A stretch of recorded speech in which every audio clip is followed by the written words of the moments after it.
하나님 말씀은 마태복음 5장 1절부터 3절입니다. 마태복음 5장 1절부터 3절까지 한 절씩 교독하시고 마지막 3절은 함께 읽도록 하겠습니다. 예수께서 무리를 보시고 산에 올라가 앉으시니 제자들이 나온지라. 다 같이 심령이 가난한 자는 복이 있나니 천국이 그들의 것임이요. 아멘. 주일 2부 예배에 참여하신 여러분 모두에게 하나님의 크신 은혜와 평강이 충만히 임하시기를 간절히 축원합니다. 네. 추수감사 주일 말씀을 준비하는데 어떤 성도님이 저에게 뜬금없이 물어보신 건지는 모르겠는데 팔복에 대해서 물어보시더라고요. 그래서 제가 대답을 해드리면서 추수감사절 말씀을 이 팔복과 관련지어서 말씀을 전해야겠다라는 생각이 들어서 사실 팔복에 대한 설교는 제가 처음 하는 건 아닌데 이전에 했던 것들을 자료 보고 또 찾아보면서 감사절에는 이 말씀을 좀 나눠야겠다고 다시 묵상하고 또 준비해서 오늘 말씀을 나눕니다. 이 복의 말씀이 우리에게 감사절을 맞이하는 우리에게 큰 은혜가 되기를 주님의 이름으로 간절히 축원합니다. 여러분, 복과 감사는 뗄래야 뗄 수가 없는 관계죠. 잘 생각해 보세요. 복, 감사 뗄래야 뗄 수 없는 관계예요. 일단 우리는 기본적으로 복을 받으면 감사합니다. 복을 받으면 감사하는데 과연 그 복이 우리가 원하는 복이냐 하나님이 원하는 복이냐 라는 거죠. 우리가 원하는 복을 받았을 때 하나님께 감사하고 하나님이 원하는 복을 받았을 때 우리가 감사해야 하는데 사실은 하나님이 원하는 복이 뭔지 잘 몰라요. 뭔지 잘 모릅니다. 이 마태복음 5장 말씀은 우리가 산상설교 또는 산상수훈이라고 하거든요. 예수님이 제자들을 산 위로 부르셔서 산에서 주신 설교, 산상설교 또는 산상수훈, 산에서 주신 교훈의 말씀. 그래서 마태복음 5장부터 7장까지를 우리는 산상설교 또는 산상수훈이다라고 이야기합니다. 인간이 사람이 살면서 가장 행복할 때는요 복을 받을 때죠. 그렇죠. 복을 받을 때인데 정말 우리가 믿는 사람으로서 이 땅을 살면서 행복을 누릴 때는 하나님이 주신 복을 받을 때 행복한 거예요. 믿는 사람에게는 하나님이 주신 복을 받을 때 행복한 거예요. 세상 사람들이 이야기하는 그 복을 받아도 행복하지만 똑같이 행복하지만 믿는 사람으로서 구별이 없잖아요. 믿는 사람으로서 정말 행복한 길을 간다는 것은 하나님이 주신 복을 받았을 때 그 복이 뭔지 알고 그 복을 받았을 때 그리고 내가 그 복 가운데 거하고 있음을 깨달을 때 그 마음으로 믿음의 길을 갈 때 행복한 거예요. 우리를 하나님이 만드셨잖아요. 그리고 제일 먼저 우리에게 해주신 게 너희는 복되어라 이거였거든요. 창세기 잘 읽어보시면 나옵니다. 너희는 복되어라. 이 산상설교는요 굉장히 중요한 의미가 있는 내용이에요. 왜냐하면 예수님께서 33년을 사셨거든요. 사생의 30년 가족들과 함께 어머니, 아버지, 형제들과 사시고 공생의 3년을 사셨는데 공생에 시작하면서 전한 말씀 가운데 설교의 원문, 설교 원고 그대로 성경에 들어와 있기 때문에 이것은 굉장히 중요한 거예요.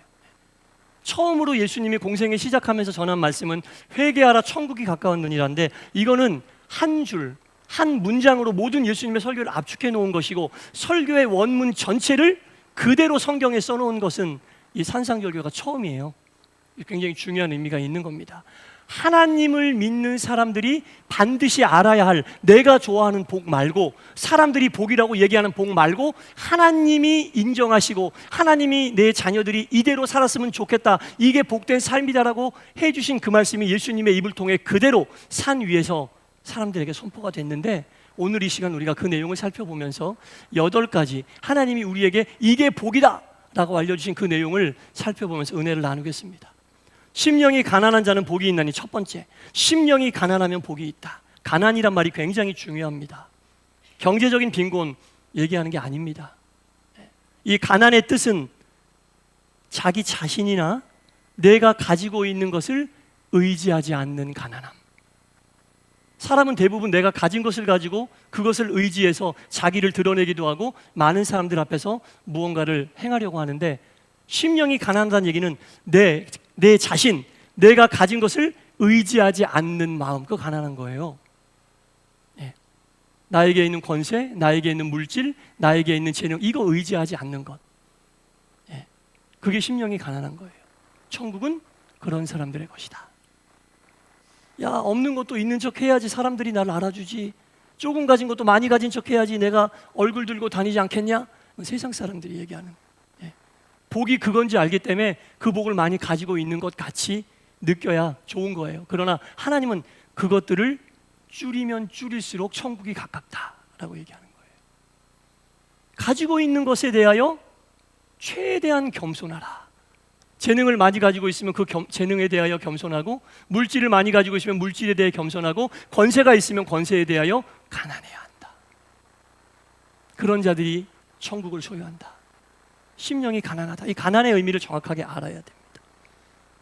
그러면 우리가 가지고 있는 것을 가지고 가난하면, 그러면 누구를 의지해야 되느냐? 나를 의지하지 않고, 내가 가지고 있는 것을 의지하지 않고 온전히 하나님을 의지하면, 예.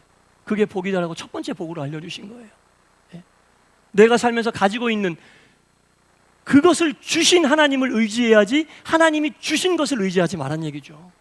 주신 분이 하나님인데 왜 받은 게 하나님이 됩니까? 예. 왜 돈이 하나님이 되고 권세가 하나님이 되고 재능이 하나님이 됩니까? 주신 하나님을 의지하라는 얘기죠. 주신 것은 최대한 가난하게, 최대한 그것에 대하여 겸손하게, 그래야 천국이 너희의 것이다. 첫 번째 복이에요. 이걸 누리고 살면 복된 삶, 하나님이 원하시는 복된 삶을 내가 가진 것에 대해 최대한 가난한 마음으로 사는 게 복이다, 그 말씀하고 계시는 거예요. 두 번째 복은 애통하는 자가 복이 있다고 말씀하십니다. 이 애통이라고 하는 단어의 원뜻은요, 가슴이 찢어지는 아픔이에요. 예. 가슴이 찢어지는 아픔이 있을 때 우리가 울고 막 소리 지르고 난리 나잖아요. 근데 중요한 것은 누구 앞에서 울고 애통하냐, 그겁니다.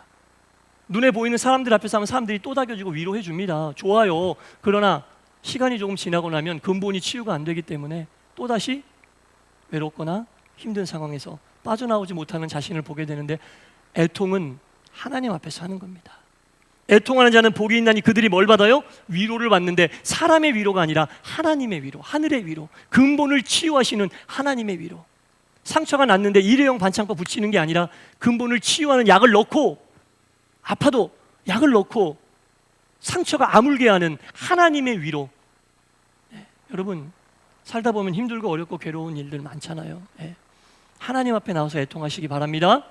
하나님의 위로를 충분히 받으시기 바랍니다. 하나님의 위로가 진짜 위로입니다. 목사의 위로도 사람의 위로예요. 신앙 좋은 누구의 위로도 사람의 위로, 최선을 다하지만 하나님의 위로에 비할 바 되겠습니까? 하나님 앞에서 애통하면 하나님의 위로를 받을 것이다 라는 겁니다. 우리의 애통을 받으실 온전한 대상자는 하나님밖에 없음을 알아야 됩니다. 세 번째는 온유한 자가 복이 있다고 했거든요. 이 온유라고 하는 단어의 뜻도 정확하게 알아야 돼요. 이 온유가 무슨 뜻이냐면, 우리가 알고 있듯이 부드럽고, 예, 침착하고, 물론 그건 세상 이야기하는 온유인데, 여기서 이야기하는 온유의 원뜻은 뭐냐면, 야생동물이 있어요. 예를 들어 호랑이라고 할게요. 호랑이가 얼마나 와일드합니까? 얼마나 사납습니까? 그러나 그 호랑이가 사람 손에 잡혀 조련사의 손에 훈련받아지면 그 조련사 앞에서는 얼마나 온유합니까? 그 뜻이에요. 예수 믿기 전에 와일드했던 내가, 믿는 사람으로서 합당치 않은 성품을 가졌던 내가 하나님의 손에 붙들림 받아 하나님에게 조련되어 말씀으로 조련되고 기도로 연단받아 하나님 앞에서는 더 이상 나의 옛 모습이 드러나지 않는 모습, 그게 온유예요. 그게 온유예요. 여러분, 예수 10년 믿었어도 내 속에 있는 게 계속 하나님 앞에서 나오면 온유한 거 아닙니다. 겉으로는 아멘 그렇게 해도 온유한 거 아니에요. 성경 원뜻 그대로 말씀하는 거예요. 제가 목사 개인의 입장을 얘기하는 게 아니라 헬라어 원뜻의 온유는 그 뜻이에요. 와일드하던 그 야생 동물이 조련사 손에 붙들림 받아 훈련받고 더 이상 조련사 앞에서는 온유한 호랑이가 되는 것, 온유한 사자가 되는 것, 하나님 앞에서는 온유해지는 거예요. 하나님 앞에서도 내 속사람이 나타나고 나는 원래 이렇게 생겼어, 그 온유한 거 아니에요. 여러분, 10년 믿고 20년 믿었어도 절대 온유한 거 아니에요. 하나님 앞에서도 그렇게 온유해지지 않으면 내 성품이 온전히 죽었다고 할 수 있겠어요? 온유한 거 아닙니다. 이 온유는 그런 거예요. 그러니까 하나님 앞에서 매주 우리가 연단돼야 돼요. 조련받아야 되는 거예요. 말씀으로 조련받고 기도로 조련받아야 믿는 사람으로서 합당치 않은 내 옛 성품이 사라지는 거예요. 그거 붙잡고 신앙생활하면 힘들어요. 빨리 하나님께 조련받고 연단받고 하나님 앞에서는 온유해지고, 그게 더 나아가면 사람들 앞에서도 온유해지는 거예요. 그걸 우리는 성화라고 합니다. 온유해지는 게 성화되는 거예요. 온유한 자는 복이 있다고 분명히 말씀하셨습니다. 네 번째, 의에 줄이고 목마른 자는 복이 있다. 의는 하나님의 뜻, 말씀을 얘기하는 거예요. 살아있다라고 하는 특징이 많이 있어요. 살아있는 생명체는 배고픔을 압니다. 목마름을 압니다. 살아있어도 숨만 쉬고 있고 배고픔을 느끼지 못하고 목마름을 느끼지 못하는 그런 경우에 있다는 것은 진짜 살아있다고 보기 어려워요. 정말 살아있으면 시간 지나면 배고파야죠. 목이 말라야 됩니다. 먹어야 됩니다. 의에 줄이고 목마른 자는, 말씀에 줄이고 목마른 자는 복이 있다는 얘기입니다. 예수 믿으면서도 말씀을 배고파하지 않고 말씀에 갈증이 없으면 의에 줄이고 목마른 복은 없는 거예요. 의에 줄이고 목마른 자는 복이 있나니 그들이 배부를 것이다. 영이 충족하고 영의 양식으로 배부를 것이다 라는 말씀입니다. 여러분, 말씀에 갈증이 있어야 돼요. 기도에도 갈증이 있어야 돼요. 그래야 내 영이 살아있는 거예요. 그래야 내 영이 살아있는 겁니다. 여러분, 어떻게 말씀에 집중하지 않을 수 있고 기도에 힘을 내지 않을 수 있습니까? 믿는 사람인데 분명히 그게 복이라고 하나님 말씀하시는데, 예수님을 통해서 하나님의 의, 하나님의 뜻에 항상 목마르고 굶주림을 느껴야 된다. 그래야 너희들의 영혼이 살아있는 거다. 그런 영혼들에게는 내가 영의 양식으로 배부르게 할 것이다. 그 말씀을 하고 있는 거예요. 다섯 번째, 긍휼히 여기는 자는 복이 있다. 여기서 긍휼은요, 생각이 아니에요. 행함을 얘기하는 겁니다. 긍휼의 행함을 얘기하는 거예요. 손 잡아줘야 될 사람 있으면 가서 손 잡으란 얘기예요. 말 걸어줘야 될 사람 있으면 가서 말 걸어주란 얘기예요. 행하는 거예요. 마음에 있는 긍휼을 가서 행해야 한다. 구체적인 행동. 그렇게 너희가 긍휼을 베풀면 나도 너희에게 긍휼을 베풀겠다. 그 말씀이시거든요. 머릿속에서만 있지 말고, 아, 내가 저 사람하고 말해보고 싶다. 손 한번 잡아보고 싶네. 가서 안아주고 싶다. 가서 하는 거예요. 그게 긍휼의 마음이에요. 어떤 돕는 것만이 긍휼이 아니라 영혼을 사랑하는 마음. 그게 긍휼이에요, 여러분. 그렇게 긍휼을 우리가 행하면 긍휼이 여김을 받을 거란 얘기는 하나님이 그렇게 행한 자에게 긍휼을 베푸실 것이다. 하나님의 긍휼을 받고 싶은 분은 긍휼을 행하셔야 한다라는 겁니다. 그게 복된 길이다. 여섯 번째는 마음이 청결한 자는 복이 있다. 그들이 하나님을 볼 것이다. 마음이 청결하다는 얘기는 결벽증을 얘기하는 게 아닙니다. 마음이 청결하다는 얘기는 어떤 깨끗해야 한다는 강박에 시달리라는 말씀이 아닙니다. 항상 하나님의 말씀으로 자기 자신을 비춰봐야 된다. 세상 사람들의 도덕이나 다른 사람들이 나를 어떻게 볼지 그런 것들에 대한 가치 판단으로 나를 비춰보지 말고 하나님의 말씀으로 자기 자신을 비춰봐야 된다. 그 말씀에 비춰볼 때 티가 없어야 된다. 항상 깨끗하게. 거울 볼 때 얼굴에 티 없게 하려고 막 만지고 머리도 빗고 하잖아요. 항상 우리의 마음을 하나님의 말씀으로 비춰봐야 된다. 그런 사람들이 하나님을 볼 것이다. 말씀으로 자기를 비춰보는 사람들이 하나님을 보게 될 것이다 라고 말씀하고 있습니다. 팔복 중에 일곱 번째는 화평케 하는 자는 복이 있다라는 거죠. 세상에 평화를 얘기하는 사람이 많은데요, 평화를 이야기하는 곳이라고 해서 반드시 평화가 임하는 건 아니에요. 어떻게 해야 되냐? 여러분, 평화가 임하기 위해서는 화평이 심겨져야 되는 거예요. 화평이 평화의 씨앗이에요. 교회가 평화롭길 바라십니까? 내가 화평의 씨앗이 되어 심겨져야 됩니다. 여러분의 가정이 평화롭길 원하십니까? 여러분들이 화평의 씨앗이 되어 심겨져야 됩니다. 화평이 심겨지지 않으면, 화평한 마음이 심겨지지 않으면 절대로 평화가 안 옵니다. 말은 할 수 있어요. 평화로워야 된다라고. 그러나 화평의 씨앗이 심겨지지 않으면 그곳에는 평화가 임할 수 없습니다. 화평케 하는 자는 복이 있나니 그들이 하나님의 아들이라 일컬음을 받을 것이다. 하나님의 아들이 화평의 씨앗으로 이 땅에 오셔서 평화를 이루셨잖아요. 예수님이 화평의 씨앗이 되신 거라고요. 예수님 아들처럼 하라는 얘기입니다. 하나님 아들처럼 하라는 얘기입니다. 하나님 아들 예수님이 이 땅에 화평의 씨앗이 되어 심겼던 것처럼 우리도 그렇게 하라는 얘기입니다. 화평이 심겨져야 평화가 와요. 평화로웁시다 얘기한다고 평화 안 옵니다. 저를 비롯한 여러분 모두가 교회의 화평의 씨앗이 되고, 여러분들이 각 가정의 화평의 씨앗이 되고, 여러분들의 직장의 화평의 씨앗이 되고, 여러분들이 머무는 공동체에 화평의 씨앗이 될 때 그 공동체가 평화로워지는 거예요. 화평을 안 심으면 평화는 안 옵니다. 말은 할 수 있습니다. 그러나 평화는 안 옵니다. 마지막 8번째는 의를 위하여 박해받는 자는 복이 있다. 천국이 그들의 것이다. 쉽게 얘기하면 예수 믿다 박해받는 자는 복이 있다는 얘기예요. 예수를 믿음을 지키다가 박해를 받는 자들은 복이 있다. 그들이 천국이 그들의 것이다. 근데 이 말씀에 보면요, 자, 의를 위하여 핍박 받은 자라고 나와요. 성경에 과거형으로 나온다고요. 의를 위하여 핍박 받은 자는, 근데 한국말의 시제는 과거지만 헬라어 성경 원문의 시제는 현재 완료예요. 과거에도 그랬고 지금도 그렇고 앞으로도 그 일이 벌어지게 되면 나는 핍박을 받을 것이다. 그런 얘기입니다. 예수 믿으면서 받는 핍박은 은혜인 줄 알고 받으라는 얘기죠. 은혜인 줄 알고 받아라는 얘기입니다.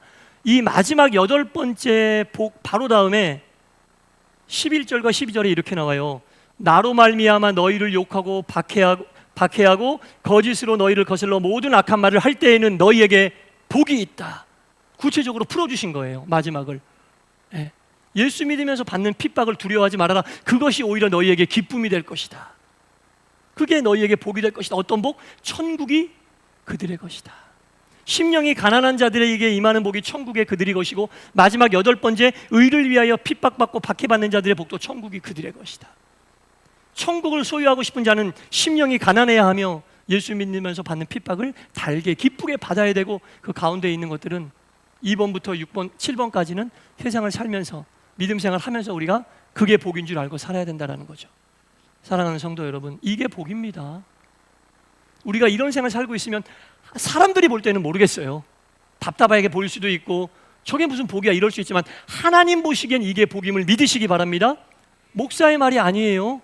예수님이 설교하신 설교 원문을 그대로 한 거예요, 여러분. 이게 복인 줄 알고 사는 사람은 하나님이 보시기에 사람답게 사는 사람입니다. 하나님 보시기에. 세상에서도 사람답게 산다는 말 하잖아요.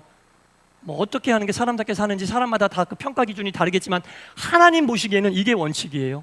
하나님이 만드신 사람이 사람답게 사는 것은 이 8가지 복을 내가 누리고 믿음의 길을 가고 있고 세상 살고 있음을 깨닫고 이것 때문에 하나님께 감사합니다라고 하는 사람.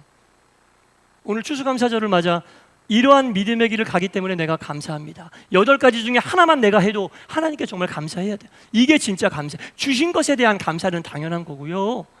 주신 것은 다 감사할 수 있죠. 손에 잡히는 것. 그러나 손에 잡히는 것이 없더라도 내가 팔복에 나오는 믿음의 길을 가고 있다면 내 심령이 너무 가난해. 하나님만 의지해. 그건 복인 줄 알고 감사해야 된다는 얘기죠. 울 일, 슬플 일, 애통할 일 생겼어요. 하나님 앞에 나와 애통할 수 있다는 거 감사한 줄 알고 하나님께 감사해야 된다는 거죠. 하나님 앞에 나오면 내가 온유해져. 옛 성품이 사라져. 그거 하나님이 주신 복인 줄 알고 감사하라는 얘기죠. 일단 이 8가지 복의 의미를 알 때 우리가 정말 하나님께 감사할 수 있는 거예요.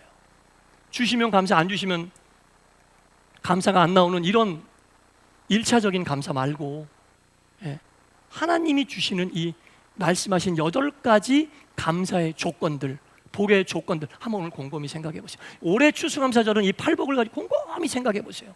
나에게는 하나님이 복이라고 하신 것 중에 몇 가지가 해당되나? 해당된다. 하나라도 해당된다면 감사하세요.